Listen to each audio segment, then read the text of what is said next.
ডিম ভাজলে পুইরা যায়, মুরগি ভাজলে লাইগা যায়।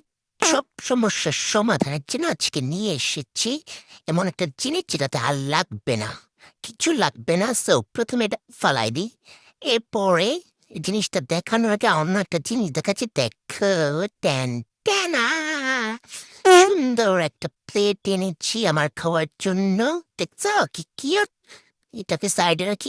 এবার এবার দেখো আমার কাণ্ড, দেখো এই কারণটা আমি নষ্ট করে ফেলেছি। আম্মু দেখলে আমার পাছা একদম লাল কইরা দিবে। শালা এটা আবার বের হয় না কেন? তুই শালা বাইর হ, বাইর হ শালা, চোদ্দ গোষ্ঠী দেখছো? এই দেখো এখন থেকে আর আমাকে আম্মু লাথি গুতো কিচ্ছু খেতে হবে না, সুন্দর মতো নিজের প্যানে নিজে রান্না করব, নিজের। এই দেখো আবার পলিটা কেটে ফেলছি, এটা দেখলেও তো আম্মু আমাকে ঘর থেকে বাইর করে দিবে। সো দেখছো আমার জিনিসপত্র কেমন হয়েছে? টেন টেনা।